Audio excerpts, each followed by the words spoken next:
దేవుని పరిశుద్ధ నామానికి మహిమ కలుగునుగాక. ఈ ఆరాధనలో మనం ధ్యానించుకోబోయే కీర్తన భాగం 101వ కీర్తన. ఇది దావీదు వ్రాసినటువంటి కీర్తన.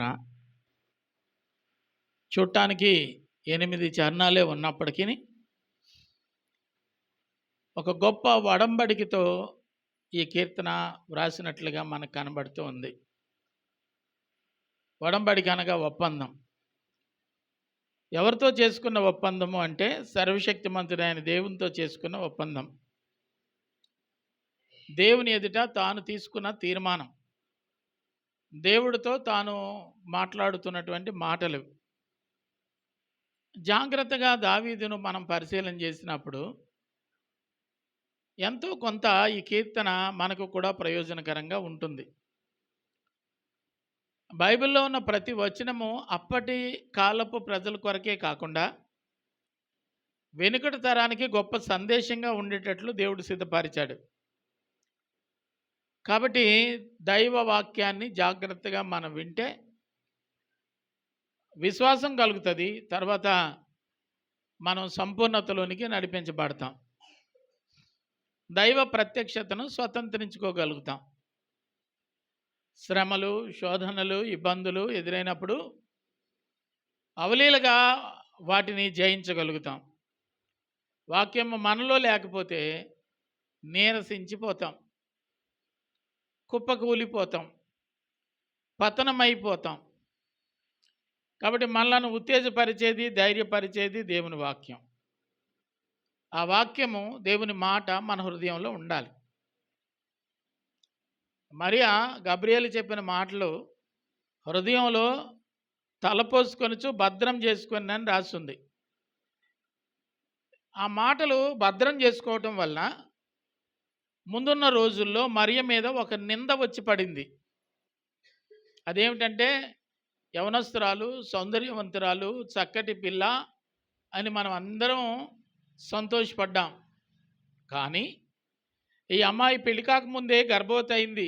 అచ్చచ్చచ్చచ్చ, ఎంత దౌర్భాగ్యమైనటువంటి పతనావస్థలోనికి వెళ్ళిపోయిందని అనేకులు ఆమెని ఆడిపోసుకునేటువంటి పరిస్థితి వచ్చినప్పుడు, తప్పు చేయలేదు కాబట్టి ఆమె ఏ విధమైనటువంటి ఒత్తిడికి గురి కాకుండా ప్రశాంతంగా దేవుని యొక్క వాక్యము తన హృదయంలో దాచుకున్నందువలన ఆ వాక్యము నెరవేర్పు కొరకు తనను తాను ప్రొటెక్ట్ చేసుకొని ప్రభు కార్యము ఆమె జీవితంలో నెరవేరే వరకు నమ్మకంగా జీవించింది. అదే వాక్యం యోసేపులో కూడా నిలిచి ఉంది కనుక కోపావేశాలకు తావు ఇవ్వకుండా దేవుని యొక్క చిత్తము తాను చేసుకోబోయే అమ్మాయి జీవితంలో దేవుడు నెరవేరుస్తూ ఉన్న విధానాన్ని బట్టి తన వంతు తాను తోడ్పాటును, సహకారాన్ని అందించాడు. వాక్యం లేకపోతే తప్పులు చేసిన వాళ్ళ సంగతి పక్కన పెట్టండి, ఏ తప్పు చేయలేని వారికి నింద వస్తే వాళ్ళు చచ్చిపోవడానికి ప్రయత్నం చేస్తారు. అలాగున తన ప్రాణాన్ని తీసుకోవడానికి ఆవిడ ప్రయత్నం చేయకుండా నిందలు, అవమానాలు, సూటిపోటి మాటలన్నీ పక్కన పెట్టి ప్రభు చిత్తాన్ని నెరవేర్చడానికి ప్రభు వైపు మాత్రమే చూడగలగడానికి కారణం ఏమిటంటే ఆమెలో దేవుని వాక్యం ఉండటం. అటువంటి దేవుని యొక్క వాక్యాన్ని హృదయంలో ఎవరైతే దాచుకుంటారో వారి జీవితంలో ఎదురయ్యే ప్రతి ఆటుపోట్లని సులువుగా జయించగలుగుతారు. కాబట్టి దేవుని యొక్క వాక్యము అందరి జీవితాల్లో భద్రపరుచుకునే విధంగా మనం జాగ్రత్తగా వినాలి. ఈ హృదయం అనేటువంటి గదిలో దేవుని వాక్యం ఉండాలి అంటే మనం వినుట వలన ఆ వాక్యము మన హృదయంలోనికి చేరినప్పుడు ఆ వాక్యము మనలను ప్రభావితం చేస్తుంది. ఆ వాక్యము మనల్ని నడిపిస్తుంది. ఆ వాక్యమే మనలను బలపరుస్తూ ఉంటుంది. అటువంటి దివ్యమైన వాక్కు దావీదు అనుభవంలో అతడు ఆ వాక్యాన్ని ఏ విధంగా తన హృదయంలో భద్రం చేసుకున్నాడో, వాక్యమై ఉన్న దేవునికి తను ఏ విధమైనటువంటి ప్రాధాన్యతనిచ్చాడో ఆ భాగంలో చూస్తే అర్థమవుతుంది. చదువుదాము. నేను కృపను గూర్చియు న్యాయమును గూర్చియు పాడెదను. యెహోవా, నిన్ను కీర్తించెదను. నిర్దోష మార్గమున వివేకముతో ప్రవర్తించెదను. నీవు ఎప్పుడు నా ఎదుకు వచ్చేదవు? నా ఇంట యథార్థ హృదయముతో నడుచుకొందును. ఇవి 2 చరణాల్లో అతడు పలికినటువంటి మాట. దేవుడు మన ఇంటికి రావాలి అంటే, దేవుడు మన జీవితంలోనికి రావాలి అంటే మనం మార్చుకోవలసినవి చాలా ఉన్నాయి. దావీదు నేను మార్చుకుంటానని చెబుతున్నాడు. నేను ఇలా జీవిస్తాను అని చెబుతున్నాడు. నన్ను నేను ఇలా సిద్ధపరచుకుంటాను అని చెబుతున్నాడు. కాబట్టి నీవు ఎప్పుడు నా ఇంటికి వస్తావో చెబితే ఇంకా నన్ను నేను అలంకరించుకుంటాను, ఇంకా నేను సరిచేసుకోవలసినవి సరిచేసుకుంటాను. నీ రాక ఎప్పుడు నాకు చెప్పండి అని దేవుడిని అడుగుతూ ఉన్నాడు. దేవునికే మహిమ కలుగునుగాక. ఒక విధంగా చెప్పాలి అంటే ఇది బాధాకరమైనటువంటి మాటే అని నేను అనుకుంటాను.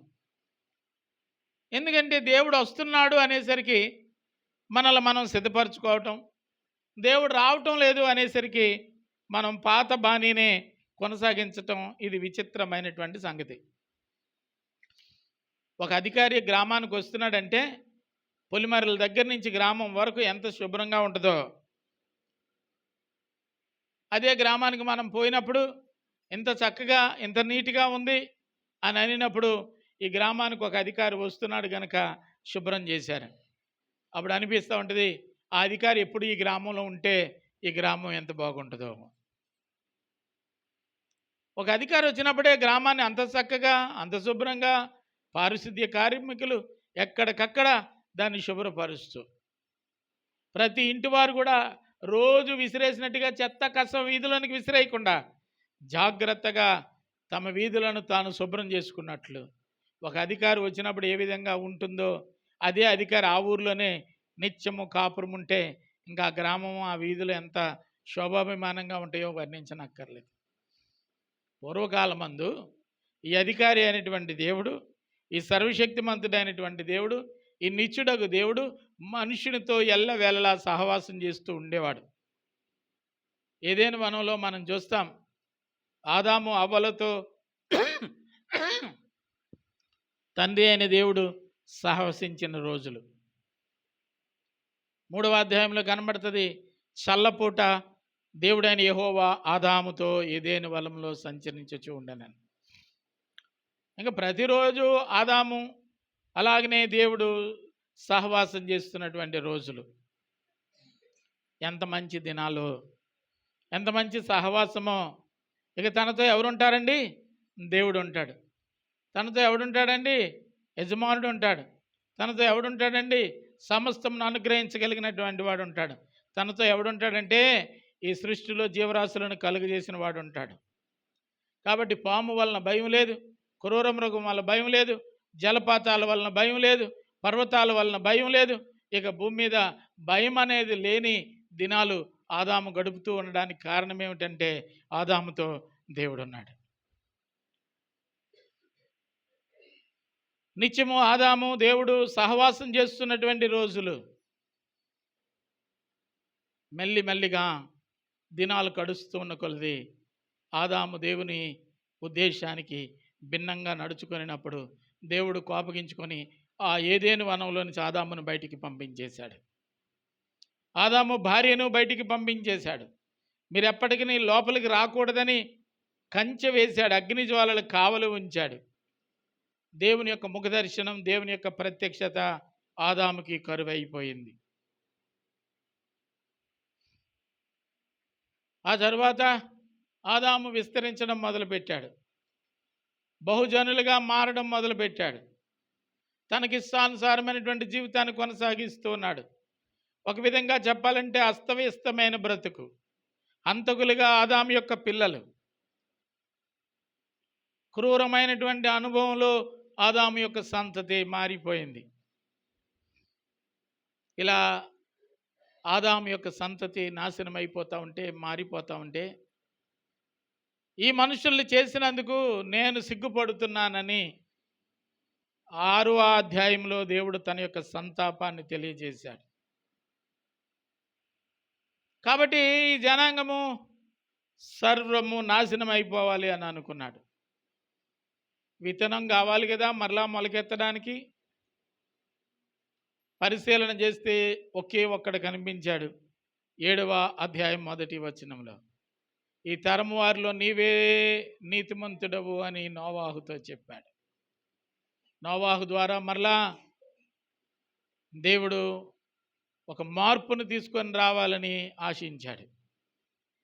నోవాహు ఒక ప్రత్యేకమైనటువంటి అనుభవం ద్వారా లోకాన్ని ఫిల్టర్ చేయడానికి సువార్త ప్రారంభించాడు.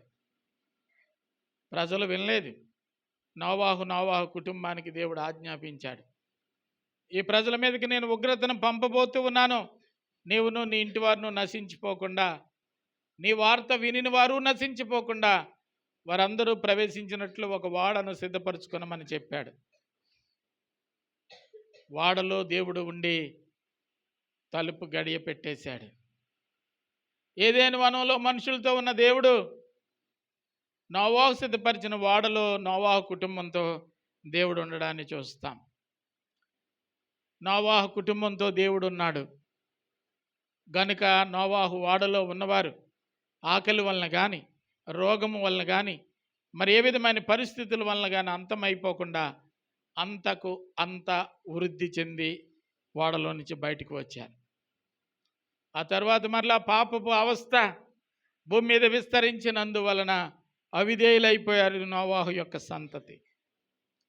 దేవునికే వ్యతిరేకమైన ఆలోచనలు చేయడం మొదలుపెట్టాడు. వారి మధ్యలో ఉన్న ఐక్యతను దేవుడు తీసేశాడు. వారి భాష ఒకరికి అర్థం కాకుండా దేవుడు తారుమారు చేశాడు. ఎవరి కుటుంబం వాళ్ళది, ఎవరి వ్యవస్థ వాళ్ళదిగా మారిపోయింది. చిన్నాభిన్నం అయిపోయినటువంటి ఈ నోవాహు యొక్క సంతతి మానవ జాతి అంతటినీ మరలా పటిష్టపరచడానికి ఆనాడు మోషే అనేటువంటి భక్తుడు ద్వారా మరలా ప్రత్యక్షమయ్యాడు. మోషే గొర్రెలను మేపుకొని అరణ్యంలోనికి వెళుతూ ఉండగా పొదలో నుంచి ప్రత్యక్షమయ్యాడు. ఏదైనా వనంలో ఆదాముతో నిత్యము ఉండే దేవుడు ఉగ్రత కాలంలో, జలప్రలయ కాలంలో నోవాహు కుటుంబంతో ఉన్నాడు. నోవాహు కుటుంబంతో ఉన్నటువంటి దేవుడు మోషేతో పొదలో అప్పటికప్పుడు ప్రత్యక్షమయ్యాడు. మానవుడు దేవునితో సంబంధం ఏమైందంటే శాశ్వత కాలం నుంచి కొంచెం కాలం నుంచి క్షణమాత్రం నుంచి ఒక్క గడియలో కనిపించి నిష్క్రమించే స్థాయిలోనికి మానవుడు మారిపోయాడు. పొద దగ్గర ప్రత్యక్షమైనటువంటి దేవుడు ఇప్పుడు చెప్పాడు సినాయి పర్వతం మీద నివాసం ఉండడానికి. అక్కడ కట్టబడినటువంటి దేవుని యొక్క మహా గొప్ప గుడారంలోనికి దేవుడు నివాసం ఉండడానికి, గుడారపు జీవితంలోనికి దేవుడు మనిషితో ప్రత్యక్షం అవడానికి, మాట్లాడడానికి సిద్ధపడ్డాడు. మనుషులందరూ అవసరతల జాబితాను తీసుకొని గుడారంలోనికి వెళ్ళి మొరపెట్టి తిరిగి వచ్చేటువంటి వాడుక మోషేతో 40 పగలు 40 రాత్రులు దేవుని సహవాసం. ఆ తర్వాత భక్తులు ప్రత్యేకమైనటువంటి స్థలానికి వెళ్ళి మొరపెడితేనే తప్ప దేవుడు ఆలకించే పరిస్థితులు లేవు. మలాఖీ గ్రంథం వచ్చేసరికి దేవుడు ప్రజలతో మాట్లాడడం మానేశాడు. బొత్తిగా దేవుని యొక్క స్వరం మనుషునికి దొరకటం లేదు. కాబట్టి మనుషుడు తనకు నచ్చిన పద్ధతులను ఉపదేశించడం ద్వారా మనుషులందరూ దారి తప్పిపోయిన మానవుల్ని దారిలోనికి నడిపించడం కోసం దేవుడు కొంతమంది ప్రవక్తలను భూమి మీదకి పంపించాడు. వ్యక్తిగత ఘనతకు పోయారు తప్ప క్రీస్తును పరిచయం చేయడంలో ఫెయిల్ అయిపోయారు. దేవుని యొక్క మహిమను పూర్తిగా చూపించలేకపోయారు. తప్పదన్నట్లుగా దేవుడే భూమి మీదకి నరావతారిగా రావలసి వచ్చింది. 33.5 సంవత్సరాలు మానవుల మధ్యలో జీవించి ఒక మనుషుడు మనిషిగా జీవించడం మరిచిపోయిన విధానాన్ని బట్టి మనిషి బ్రతకడం, మనిషి జీవించడం ఎట్లో నేర్పించి పరలోకానికి వెళ్ళాడు. పరలోకానికి వెళ్ళినటువంటి ఆయన చెబుతున్న మాట, నేను మరలా వస్తాను అని. ఇప్పుడు మరలా ఈ కీర్తన భాగంలోనికి వెళితే దావీదు చెప్తున్నాడు, నువ్వెప్పుడు వస్తావో చెబితే నేను అప్పుడు సిద్ధపడతాను అంటున్నాడు. సులువు అన్నమాట. దేవుడు వచ్చేటప్పుడు నేను సరిగా ఉండాలి. నేను సరిగా ఉండాలంటే ఆయన ఎప్పుడు వస్తాడో నాకు తెలియదు. నువ్వు ఎప్పుడు వస్తావో చిన్న క్లూ ఇస్తే అప్పుడు నేను ఇల్లు ఒళ్ళు రెడీ చేసుకుంటా. మంచి భక్తా, దొంగ భక్తా?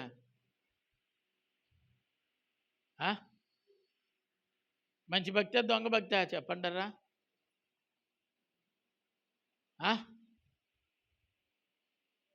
భర్త మిలిటరీ నుంచి వచ్చేసరికి భార్య చెప్తుంది, ఏమంటే ఉత్తరమైనా రాస్తే బాగుండు కదా, ఫోన్ చేసి వచ్చినా బాగుండను కదా.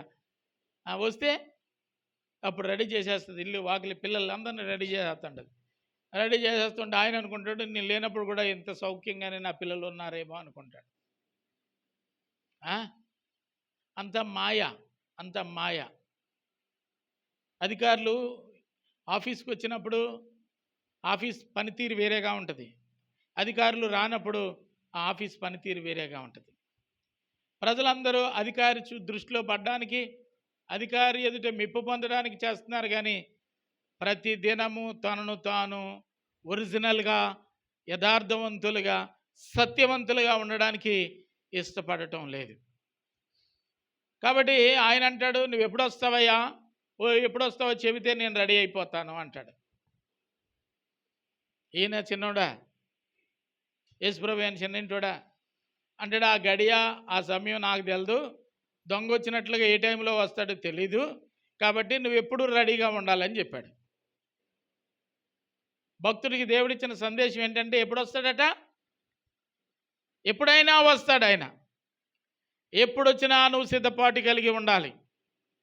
అది భక్తుని యొక్క లక్షణం. ఇక్కడ దావీదు చెప్తున్నటువంటి మాట, నువ్వు ఎప్పుడు వస్తావో అప్పుడు నేను సెట్ చేసుకుంటాను. ఏమి సెట్ చేసుకుంటాడట? ఇక్కడ కొన్ని మాటలు చెప్తున్నాడు. ఏమని చెబుతున్నాడంటే, ఏమి సెట్ చేసుకుంటాడట చూద్దామండి. భక్తి ఆగండి. భక్తి మార్గమున తొలగిన వారి క్రియలను నేను అసహించుకుంటా. భక్తి మార్గము తొలగిన వారి క్రియలు నేను అసహించుకుంటాను, నాకు అసహ్యములు, అవి అంటనియ్యను. అంటే నేను ఇప్పుడు ఎక్కడున్నానంటే భక్తిహీనుల మధ్యలో ఉన్నాను. కాబట్టి వారి మధ్యలో ఉండడం వల్ల వాళ్ళ ఆచార వ్యవహారాలన్నీ నాకు వచ్చేసాయి, అవి నన్ను నడిపిస్తున్నాయి. యాకోబు ఆశీర్వదించబడిన తర్వాత నేను వచ్చి మందిరం కడతాను అన్నాడు. కడతానన్న పెద్ద మనిషి వచ్చేం చేస్తున్నాడంటే కులుకుతున్నాడు పౌలు రాజులాగా. ఆదికాండం 35వ అధ్యాయంలో దేవదూత ప్రత్యక్షమై కొనగడం కాదు రయ్యా, నువ్వేదైతే ఒప్పందం చేసుకున్నావో ఆ ఒప్పందం ప్రకారంగా దేవుని మందిరం కట్టు అన్నాడు. కడదామని బయలుదేరేటప్పుడు అతను చెప్పిన కొన్ని మాటలు యాకోబు చెప్పిన మాటలే. రేపు దేవుని సన్నిధిలో బలిపీఠం కట్టడానికి బయలుదేరి వెళ్తున్నాం కాబట్టి మీ అందరూ మలిన వస్త్రాలు తీసేసి మీ వద్ద ఉన్న విగ్రహములను పారవేసి మిమ్మల్ని మీరు పవిత్రపరచుకోండి అని చెప్తున్నాడు. అదే ఇంట్లో ఉన్నటువంటి యాకోబు ఆ ఇంట్లో ఏమున్నాయో చూడ్డానికి కూడా ఆయన ఆలోచన లేకపోయి ఉన్నాడు. ఆ ఇంట్లో ఉండకూడనివన్నీ ఉన్నాయి. అబద్ధం ఉంది, ఆరాధనలో స్వచ్ఛత కనబడటం లేదు, మాలిన్యం ఉంది, మైలు పడిపోయింది ఇల్లంతా. తన ఇల్లు మైలు పడిపోయినా తను పట్టించుకోలేదు, ఆ ఇంట్లో విగ్రహాలు ఉన్నా అతను పట్టించుకోలేదు. నిజమైన దేవుని ఆరాధించడం కొరకు సిద్ధపడి ఉండవలసినటువంటి కొంప మలినమైపోయినటువంటి అవస్థలో ఉంది. దేవుడు మాట్లాడే వరకు కుదిరాలా. భక్తి పేరుతో భక్తులుగా బ్రతికేస్తున్నాం, కానీ దేవుడు మెచ్చిన భక్తి ఈ దినాల్లో చేయలేకపోతూ ఉన్నారు. జాగ్రత్త సుమి అంటాడు, భక్తిహీనుల మధ్యలో ఉన్నాను, అవి అంటకుండా జాగ్రత్త పడతాడట. ఇంకేం చేస్తాడటండి, దౌష్ట్యము నేను అనుసరించను. ఇంకేం చెప్తాడండి, పొరుగు వారిని చాటును దూషించే వారిని వాళ్ళని నేను దూరం పెడతా. అహంకార దృష్టి గలవారిని, గర్వించిన హృదయం గలవారిని నేను సహింపను. నా యొద్ద నివసించినట్లు దేశంలో నమ్మకస్తులైన వారి కొరకు నేను కనిపెడతా ఉన్నాను. కాబట్టి ఇవన్నీ నేను సెట్ చేసుకోవాల్సి ఉంది. నువ్వు వచ్చేటప్పుడు కొంచెం ముందు చెబితే నేను రెడీ అవుతాను. ఇది ఏదైతే నేను చేసుకుంటానో, వేటి విషయంలో నేను జాగ్రత్త పడతానో అని దేవుడితో చెప్తున్నాడో, వాటి విషయంలో ఇతడు వెనుకబడి ఉన్నాడని అర్థం. ఆయన చెప్పినట్టుగా నేను రెప్పపాటులో వస్తాను, దొంగవలే వస్తాను, ఆకస్మికంగా వస్తానని ఆయన చెప్పినట్లుగా వస్తే దావీదు పంతుస్సు. కాబట్టి నువ్వు ఎప్పుడు వస్తావో నాకు తెలియదు కనుక చిన్న క్లూ ఇమ్మని చెబుతున్నాడు. దాన్ని ఇన్స్పెక్షన్ ఎలాగంటారు? ఏమ్మా, నేను ఎగ్జామ్కి వెళ్తున్నాను ప్రభువా, నేను ఆ సీలు వేసిన క్వశ్చన్ పేపర్ నేను చూడలేను, నీకు అన్నీ తెలిస్తే కాబట్టి ఒకసారి నువ్వు అక్కడికి వెళ్ళి లాకర్లోకి వెళ్ళి క్వశ్చన్ పేపర్ చదివేసి నేను ప్రార్థన చేసుకుంటాను కదా, నాకు అన్నీ చెప్పేస్తే నేను అన్నీ రాసేస్తాను. అప్పుడు నేను పెద్ద దొంగని, నన్ను ఏర్పాటు చేసుకున్నందుకు నువ్వు ఒక పెద్ద దొంగవి అయిపోతావు. అంతేనా? అంతేనా? అలా ప్రార్థన చేసినోడు పెద్ద దొంగ, వాడికి సహాయం చేసిన దేవుడు మరి కొంత దొంగ. ప్రజలు ఇటువంటి ఆలోచనలు దేవునికి చెబుతూ ఉన్నారు. ఒక్క మాట చెబితే, నువ్వు ఎప్పుడు వస్తావో ఒక్క మాట చెప్తే నేను రెడీ అయిపోతాను.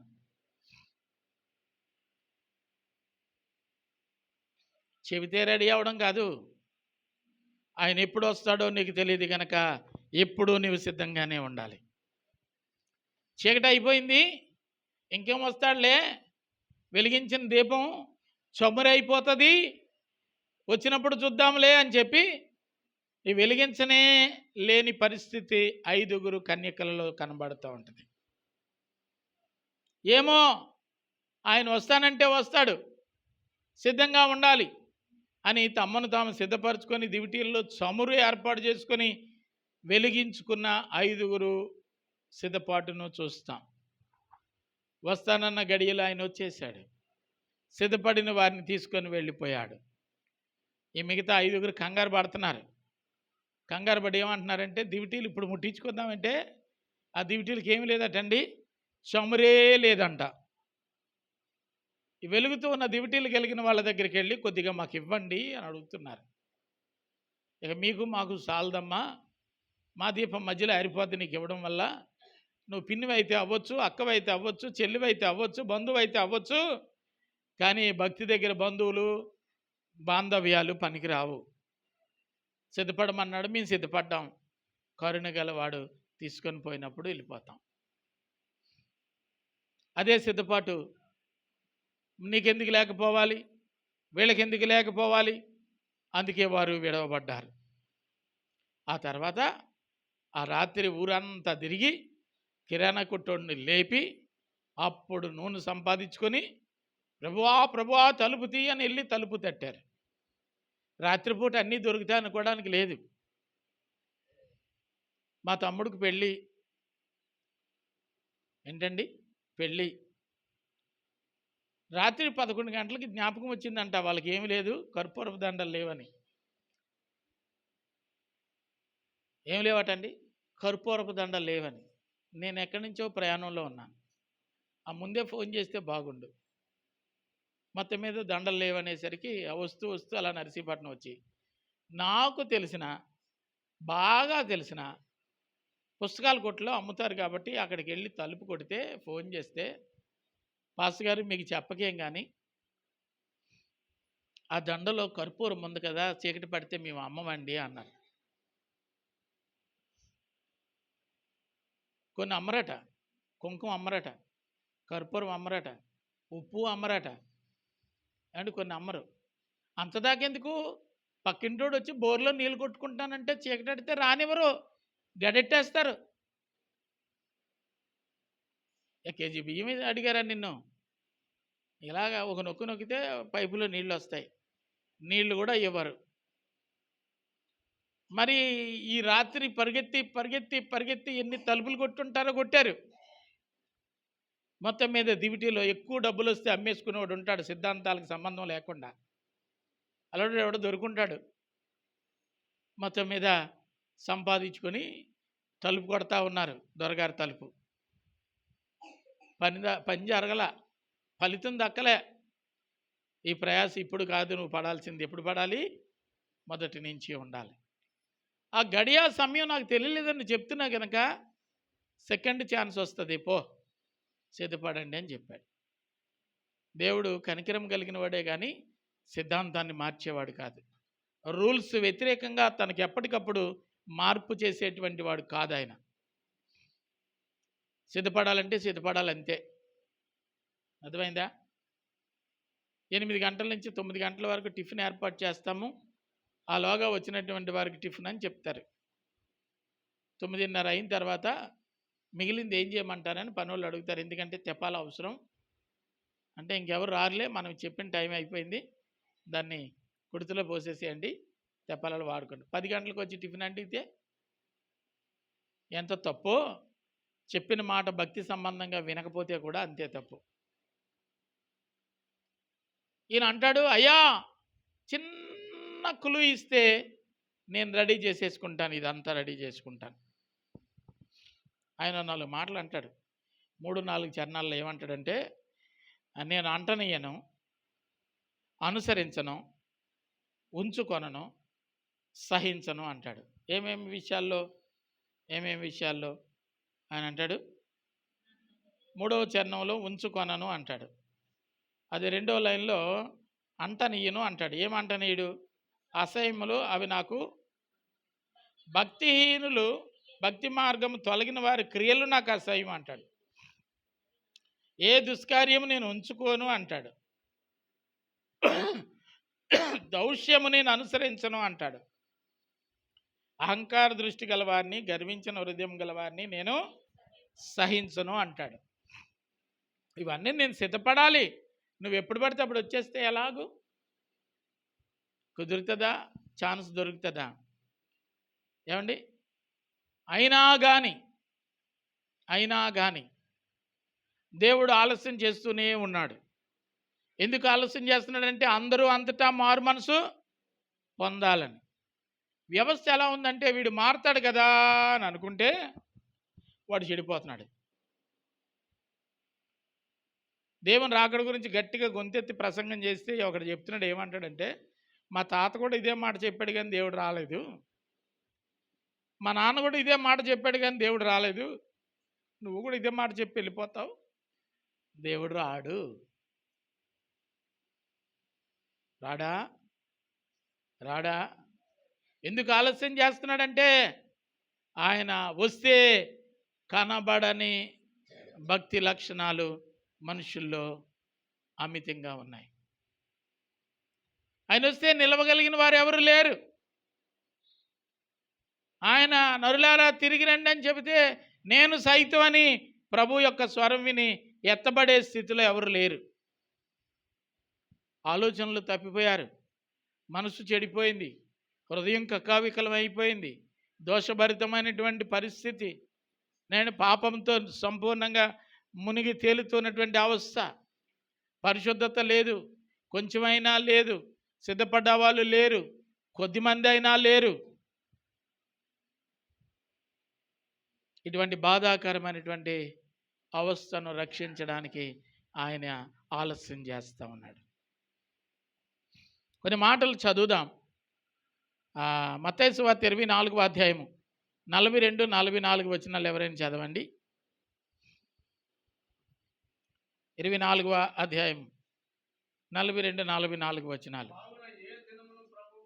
ఏ దినమున ప్రభు వచ్చినో తెలియదు, మెలకువగా ఉండండి. 44 చదవండి. మీరు అనుకొనని గడియలో మనుష్య కుమారుడు వస్తాడు, సిద్ధంగా ఉండండి. దేవునికి మహిమ కలుగునుగాక.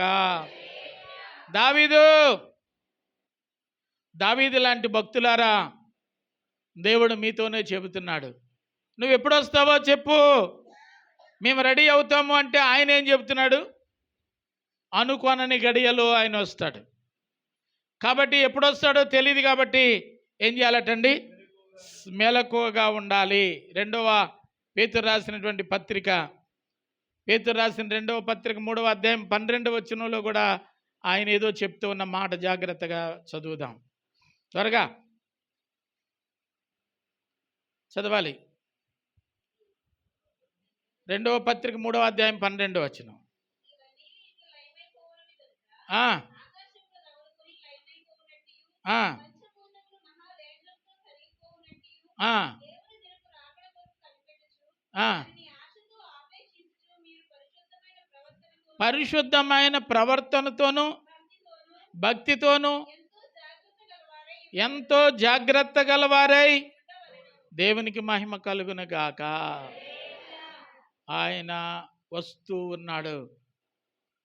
విపత్కరమైన పరిస్థితులు జరుగుతాయి. ఆయన వస్తూ ఉన్నాడు. జాగ్రత్తగా ఉండాలి. అంతేగాని టైం చెప్పలా. సరిగ్గా అక్షరాల ఎప్పుడు వస్తాడంటే ముహూర్తం చూసుకుని, ఇది 2025 కదా, 26లో మన కూతురు పెళ్ళి అయిపోతుంది, లేకపోతే మన కొడుకు పెళ్ళి అయిపోతుంది. సారీ అన్న ఇట్టేసిన తర్వాత ఆ పిల్లని ఇంటికి పంపించేసింది. ప్రభువా నువ్వు వచ్చినా పర్లేదు నాయన. ఏం ప్రార్థన అండి? వచ్చినా పర్లేదు. ఒకవేళ డేట్ దగ్గరికి వచ్చిన తర్వాత మళ్ళీ ప్రార్థన చిన్నది మారుతుంది. దాని కడుపున ఒక కాయన్నా కాయొద్దా? నా చేతితో ఆ పిల్లని కాయొద్దు? పేరెట్టొద్దా? ముక్కు తోడొద్దా? అప్పుడేనా ఫోన్లే అన్నాడు అనుకోండి. మరలా ఫోన్లే అన్నాడు అనుకోండి. బళ్ళే వేయొద్దా ప్రభా? అది పెద్ద మనసు అయితే సాప వేయొద్దా ప్రభా? 4 పోతులు వేయొద్దా ప్రభా? సర్లే ప్రభా, దాన్ని పెళ్లి చూడకుండానే నన్ను తీసుకుపోతావా? సర్లే దాని సంతానాన్ని చూడకుండానే తీసుకుపోతావా? సర్లే నీ బతుకంతా నువ్వు బతికేద్దామనే ఎంతసేపు చూసినా నేను రెడీ అన్నవాళ్ళు ఒక్కరు కనబడటం లేదు. కనబడుతున్నారండి? నేను సిద్ధం అని చెప్పినటువంటి వాడు ఎవడూ లేడు. ఈయన అంటాడు, చిన్న క్లూ ఇస్తే ప్రభా నేను రెడీ చేసేసుకుంటాను, ఇల్లు వాకలి అంతా సున్నాలు పెయింట్లు గీట్లు అన్నీ వేసేసుకుంటాను. ఆ చెట్టుపైకి చూసి అంటాడు జక్కయ్య, దిగు, ఈరోజు నేను నీ ఇంట్లో ఉంటాను. ఎప్పుడు వస్తాడంటే కబురు ఫోన్లు లేవు. అప్పుడు అమ్మగారికి ఒక ఫోన్ అన్నా చేద్దామని, వాళ్ళు ఎప్పుడైనా చుట్టం వస్తాడు కదా, మరి అప్పుడు కంగారు పడ్డం ఎందుకని ఒక శారడి బియ్యం ఎక్స్ట్రా పెట్టిన అలవాటు కూడా లేదు. ఎందుకంటే ఆడు పిసినారు మొగుడు.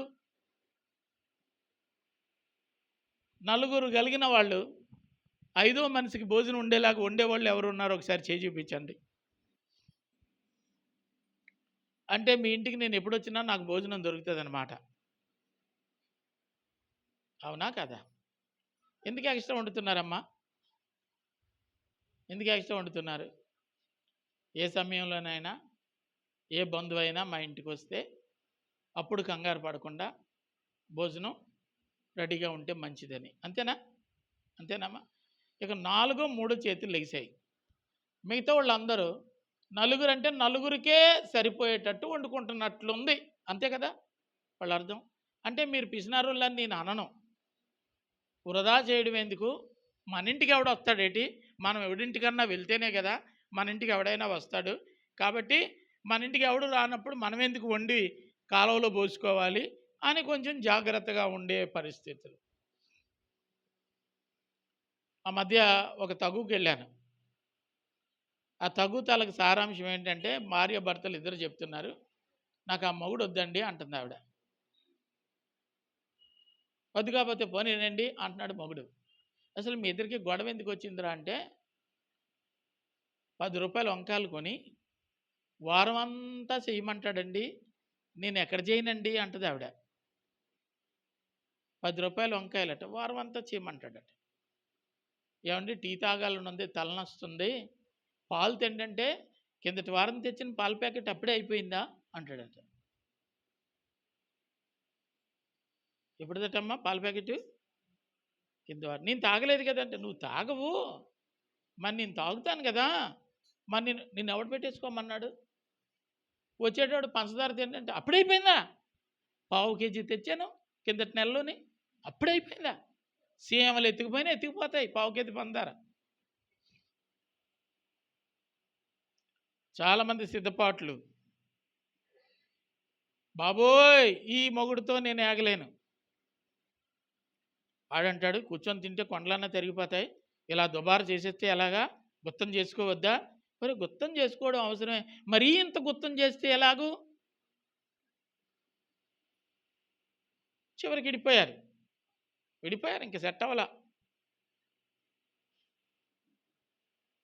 ఇంకా కారణాలు ఏమైనా ఉన్నాయా అని అడిగితే ఆయన చెప్తాడు, ఆవిడ చెప్తుంది, అయ్యగారు ఇద్దరు అలసిపోయి డ్యూటీ చేసి వస్తాము, ఇంకేం వంట చేస్తాము, ఏమంటే హోటల్కి వెళ్ళిపోదామండి అంటాను. హోటల్కి వెళ్తాం, 1500 బిల్లు అయితే నువ్వు 750 ఫోన్పే చేసి నేను అడిగప్పుడు 1500 కొడతాను అని చెప్తున్నాడండి. వీడి మొగుడా నన్ను ఉంచుకున్నాడా నాకేం అర్థం అవ్వలేదండి అని చెప్తుంది ఆవిడ. నేను తిన్న భోజనానికి నేను డబ్బులు ఇచ్చుకుంటే ఈడానికి అతలు వెళ్ళడం ఎందుకండి, ఈయన చేసుకోవడం ఎందుకండి అడుగుతుంది ఆ పిల్ల. అర్థమైందా?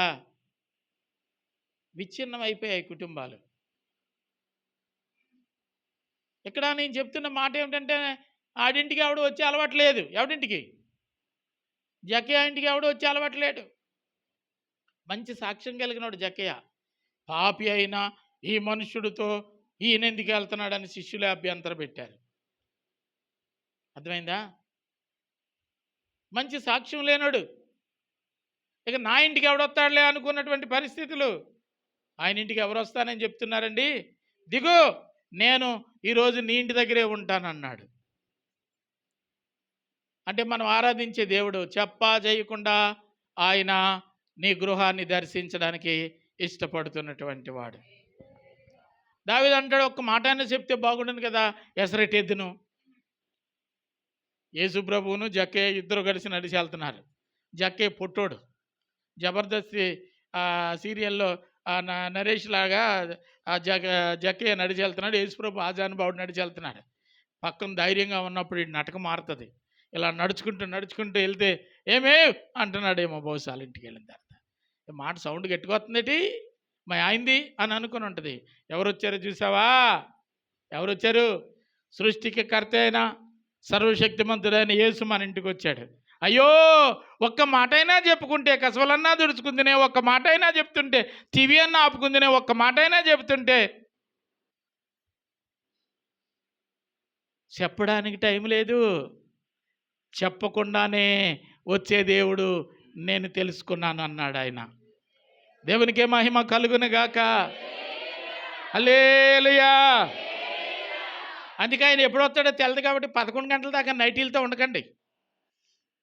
నువ్వు నైటీతో ఉన్నావా, దుప్పటి కప్పుకున్నావా అని కాదు, కానీ అక్కడ మీరు నైటీతో ఉన్నారంటే ఇంకా మొంగ అడగలేదని అర్థం. ఒక్కొక్క అమ్మ మాట్లాడుతుంటే లోపల నుంచి వస్తుందండి. బలిఘట్టం, నర్సీపట్నం 2 డ్రైనేజీలు కలిసిపోయి శారదా నదిలో వచ్చినప్పుడు ఆ జలపాతం ఎంత సువాసన భరితంగా ఉంటుందో ఈ అమ్మ మాట్లాడుతుంటే అంత కుళ్ళు కంపేస్తుంది. మొఖాలు కడగండి తెల్లారుజామున, అవసరమైతే మధ్యాహ్నం కూడా ఇంకోసారి కడగండి. అర్థమవుతుందా? ఈ మధ్య 30-40 సంవత్సరాలు దాటిన తర్వాత పళ్ళు పుచ్చిపోతున్నాయి, షుగర్ అది వచ్చి ఆ సందుల్లోనికి కుళ్ళంతా వెళ్ళిపోతుంది తిన్నదంతా. అది మురిగి 1 గంటలో వాసన వేస్తూ ఉంది. కాబట్టి నీ పక్కనున్నోడు భరించడం కష్టం. కాబట్టి కొంచెం శుభ్రం చేసుకోండి, పరిశుద్ధంగా ఉండండి, పవిత్రంగా ఉండండి. ఏ టైంలో ఆయన వచ్చి పడతాడో తెలియదు. ఆయన ఒళ్ళో కూర్చుంటావు నువ్వు. ఆయన వచ్చినప్పుడు ఎక్కడండి నీ చోటు? సమయాలకు తెలుస్తుంది. ఏ ఊరు వెళ్తాడండి? బాపురాజు కొత్తపల్లి వెళ్తే కృప కొడుకు వచ్చి తాతయ్య నొళ్ళో కూర్చుంటాడు. తాతయ్య నొళ్ళో కూర్చుకుంటే మనవడా అని దగ్గరికి తీసుకునేటప్పుడు ఆ డైరీ నిండా గత్తర ఉండకూడదు, రెడీగా ఉండాలా, శుభ్రంగా ఉండాలా, సువాసన భరితంగా ఉండాలా. మనం ఆరాధించే దేవుడు ఎప్పుడైనా వస్తాడన్నమాట అండి. సిద్ధంగా ఉండాలి. బైబిల్లో రాయబడుతున్నటువంటి మరొక మాట లోకాసువార్త 19:5 ఇప్పుడు నేను చెప్పినటువంటి మాటే కనబడుతూ ఉంటుంది. పరమగీతాలు 5:2 కనబడుతున్న మాట ఏమిటంటే, బాబు పరమగీతాలు 5:2 పరమగీతాలు 5:2 షూలమ్మతి ఇంటికి ప్రభు వస్తాడు. ప్రభు వచ్చినప్పుడు వెలుపటి నుంచి మాట్లాడుతూ ఉంటాడు. నా ప్రాణేశ్వరి, నా ప్రియురాలా, నేనేమో గేటు దగ్గర ఉన్నాను, కాలింగ్ బెల్ నొక్కుతున్నాను, అయినా నువ్వు లేకటం లేదు. బయటేమో రాత్రి కురిసిన వర్షానికి మంచుకి నా తల తడిసిపోయింది. త్వరగా తలుపు తీయమ్మా, త్వరగా తలుపు తీయమ్మా అంటే ఆవిడ అంటుంది, ఇప్పుడే నేను నైటీ వేసుకున్నాను, వస్త్రం తీసేసాను, ఇప్పుడు మళ్ళా నేను ధరించాలా, ఇప్పుడు వర్షమని ఆయనే చెప్తున్నాడు కాబట్టి గేటు దగ్గరికి వెళ్తే కాలుకి బురదంటికి పోద్ది, అడుసు తొక్కనేలా కాలు గడగనేలా అని పెద్దలు అంటూ ఉంటారు. కాబట్టి ఈ ఆవిడ లెగితేళ్లే మళ్ళీ ఇంక నిద్రపోయింది. పిలిచి పిలిచి వెళ్ళిపోయాడట ఆయన.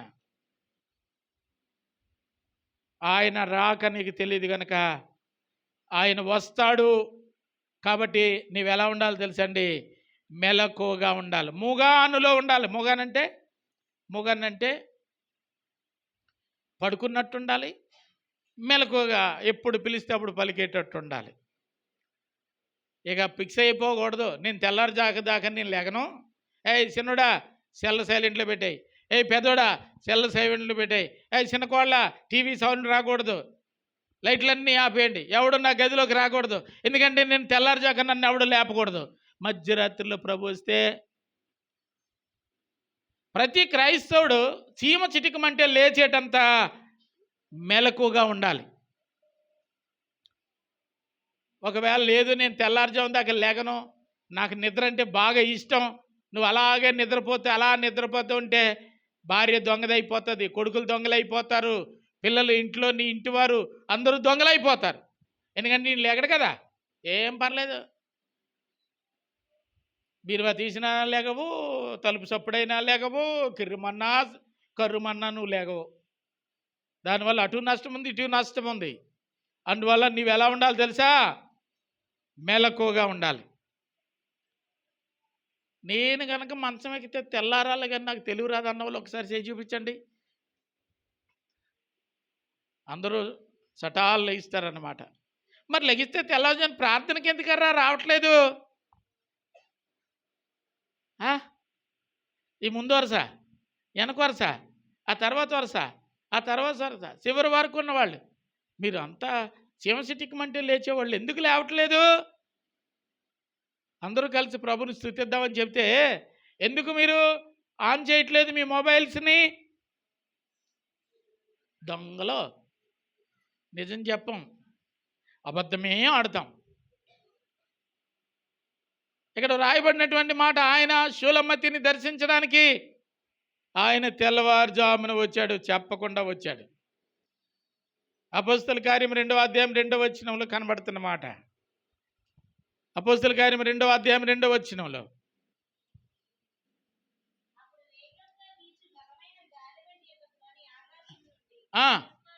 అకస్మాత్తుగా వచ్చిందా లేకపోతే నోటీస్ ఇచ్చి వచ్చిందా?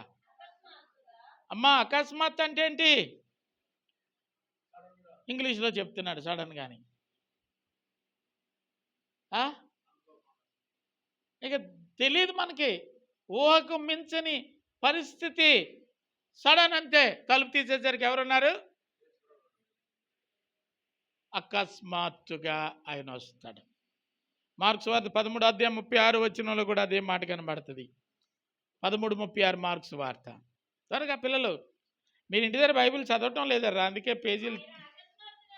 అకస్మాత్తుగా వచ్చి, దేవునికి మహిమ కలుగును గాక. ఆయన వచ్చేసరికి బొజ్జున్నారట. బొజ్జున్న వాళ్ళని కనికరం కలిగిన దేవుడు, లెగండర్రా, లెగండి, ప్రార్థన చేయండి అని హెచ్చరించిన మాట భాగంలో మనకు కనబడతా ఉంటుంది. ప్రకటన గ్రంథం 3వ అధ్యాయం 20వ వచనంలో ఒక మాట మనకి ఏం కనబడతా ఉంటుంది అంటే, ఆయన తలుపు నొద్ద నుండి తట్టుచూ ఉన్నాడు.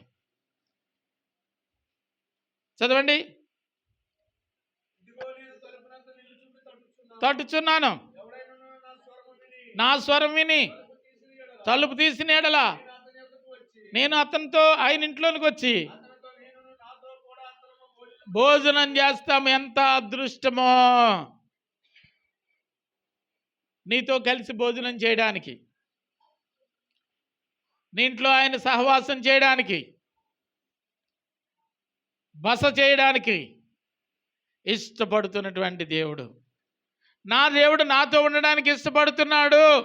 పిల్లలు అడిగితే చెప్తారు, అమ్మమ్మ ఇంటికి వెళ్ళి ఉండబుద్ధి అవుతుంది అంటే, వచ్చా ఏమీ బాగోదండి, అక్కడ వద్దండి.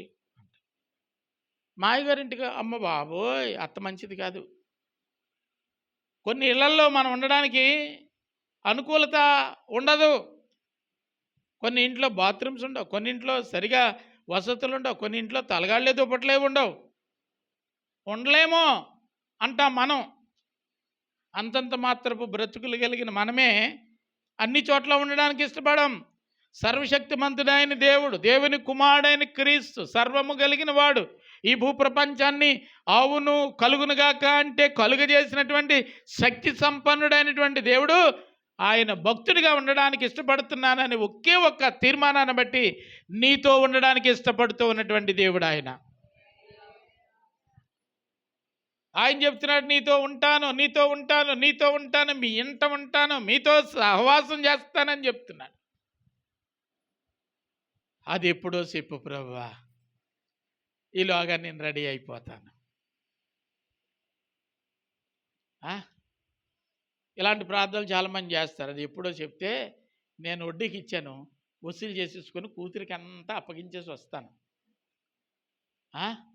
వ్యాపారంలో పార్ట్నర్స్తో సెటిల్ చేసేసుకుంటాను నువ్వు చెబితే. దేవుని పిల్లలు జాగ్రత్త సుమి. ఆయన ఏదో ఒక గడియ మీరు అనుకోనని గడియలో ఆయన వస్తాడు. దావీదు అంటాడు, కుదరదు ప్రభా, చిన్న రిక్వెస్ట్, కొంచెం చిన్న క్లూ ఇస్తే నేను రెడీ అయిపోతాను. ఒక్క మాట నాకు తెలియజేయమంటున్నాడు. కుదిరేది కాదు. ఆయన వస్తాడు, ఎప్పుడైనా వస్తాడు, ఏ సమయంలోనైనా వస్తాడు. ఆయన వచ్చుట మంచిది. ఆయన ఏంటో అడుగు పెడితే నీకు ఆశీర్వాదం, నీ ఆత్మీయ జీవితానికి మేలు, నీ బిడ్డల భవిష్యత్తు బాగుంటుంది, నీ వలన అనేకులు బ్రతికే విధంగా నిన్ను వర్ధిల్ల చేస్తాడు. అటువంటి ఆయన ఎప్పుడైనా రాని అనేటువంటి సిద్ధపాటు మనం కలిగి ఉండాలి. కానీ నువ్వు ఎప్పుడు వస్తావో చెబితే ఈలోగా నేను సెట్ చేసుకుంటాను, ఇది సిద్ధపాటుతో కూడినటువంటి మాట కాదని దేవుని సేవకుడిగా నేను తెలియజేస్తూ ఉన్నాను. దేవుని పిల్లలుగా అర్థం చేసుకుందాం. ప్రభువుని నమ్మాలి. ప్రభు నిన్ను ప్రేమిస్తున్నాడు గనక నిన్ను ఇష్టపడుతున్నాడు గనక నీంట బస చేయాలని అనుకుంటున్నాడు గనక ఆయన ఏ సమయంలోనైనా నీ ఇంటికి రాగలడు. ఏ సమయంలోనైనా నీ ఇంటికి రాగలిగితే ఆ సమయంలో నీవు ఆయన్ని చేర్చుకునేటువంటి సిద్ధపాటు నీవు కలిగి ఉండకపోతే నీ భక్తి అంత వ్యర్థం, నీ సిద్ధపాటు అంత వ్యర్థం, నీ ఆత్మీయత అంతా వట్టి నిష్ప్రయోజనం. సిద్ధపడదాం, ఎల్లప్పుడూ సిద్ధపడదాం. ప్రభువా నీ సన్నిధిలో నేను సిద్ధపడుతూ ఉన్నానయ్యా.